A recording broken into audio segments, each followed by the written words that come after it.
कठोपनिषद प्रथम अध्याय तृतीय वल्ली।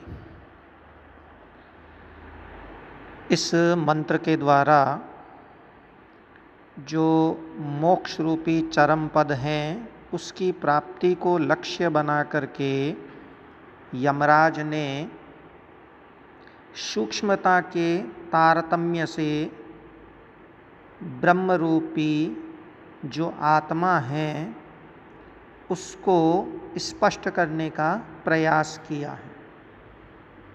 यमराज कहते हैं इंद्रियेभ्य परायर्था अर्थेभ्यश्च परम मन मनसस्तु परा बुद्धेरात्मा महान परः। इंद्रियेभ्य परा ही अर्था ही, क्योंकि इंद्रियेभ्य इंद्रियों से जो हमारी इंद्रियां हैं, कर्णेंद्रिय, चक्षुरेंद्रिय, घ्राणेंद्रिय, रसनेंद्रिय, त्वग इंद्रिय, जो हमारी इंद्रियां हैं उन इंद्रियों से पर हैं, श्रेष्ठ हैं, व्यापक हैं, सूक्ष्म हैं, स्थायी हैं। कौन? अर्थाः। अर्थ इंद्रियों की अपेक्षा अधिक सूक्ष्म है। अर्थ से यहाँ तात्पर्य अपंचीकृत सूक्ष्म भूतों से हैं। जो आकाश आदि सूक्ष्म भूत हैं उनसे लिया गया है। चूँकि इन अपंचीकृत आकाश आदि सूक्ष्म भूतों से ही इंद्रियों की उत्पत्ति होती है और आकाश आदि इस दृष्टि से कारण हैं और इंद्रियां कार्य हैं।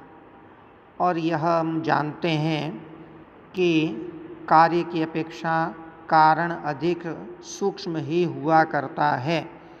घट की अपेक्षा, घड़े की अपेक्षा मिट्टी अधिक सूक्ष्म हुआ करती है। आभूषण की अपेक्षा स्वर्ण आदि अधिक सूक्ष्म हुआ करते हैं।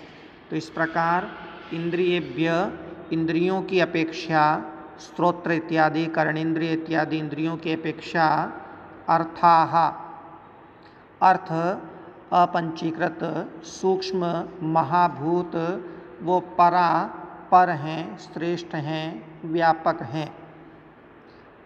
अर्थेभ्यश्च परम मन, अर्थेभ्यश्च और अर्थों से, उन अपंचीकृत सूक्ष्म भूतों से परम मन वो परम हैं, अधिक सूक्ष्म हैं, अधिक श्रेष्ठ हैं, व्यापक हैं।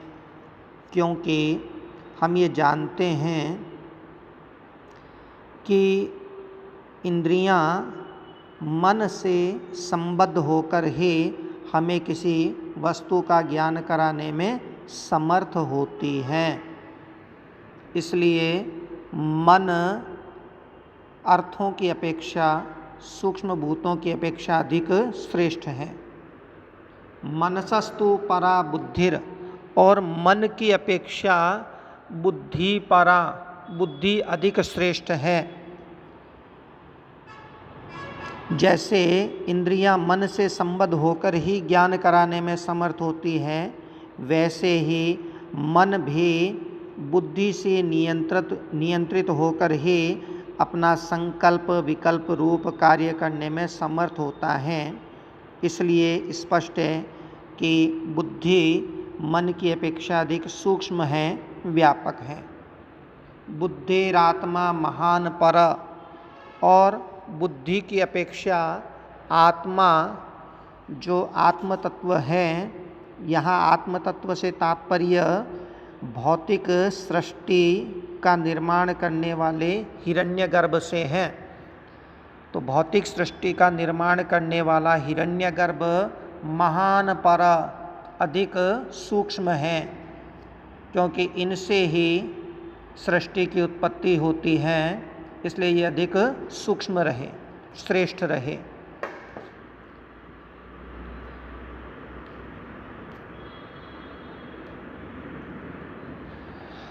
पुनः उसी क्रम में आगे बढ़ते हुए बता रहे हैं मत परम अव्यक्तम अव्यक्तात् पुरुष पर पुरुषान्न परम किंचित सा काष्ठा सा परा गति।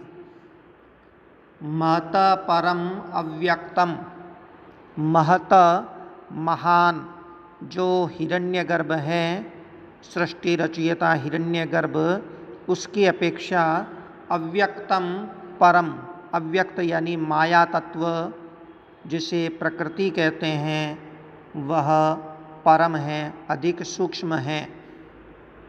अव्यक्तात् पुरुष पर, और अव्यक्तात् उस अव्यक्त की अपेक्षा, उस प्रकृति या माया तत्व की अपेक्षा, परः पुरुषः परः, पुरुष अधिक सूक्ष्म है।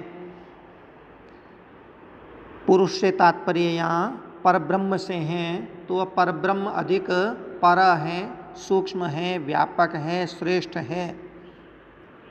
पुरुषात् न परम किंचित, आगे कहते हैं कि पुरुषात् उस पुरुष से, उस परब्रह्म से, किंचित परम न, कुछ भी पर नहीं है, कुछ भी सूक्ष्म नहीं है। सा काष्ठा सा परा गति, सा वही काष्ठा है, संसार का अंत है, लिमिट है, हाईएस्ट लिमिट है, उसको काष्ठा बोलते हैं। वह संसार का काष्ठा है, अंत है, पर्यवसान है। सा परा गति ही, और वही उच्चतम गति है, वही उच्चतम ज्ञान है। यहाँ गति से गमन क्रिया नहीं लेनी, गति ज्ञानार्थक भी होती है, तो वही परम ज्ञान है, सूक्ष्मतम ज्ञान है। यही बात नचिकेता को यम द्वारा यहाँ स्पष्ट की गई है। ओम तत्सत। पुनः मिलामः।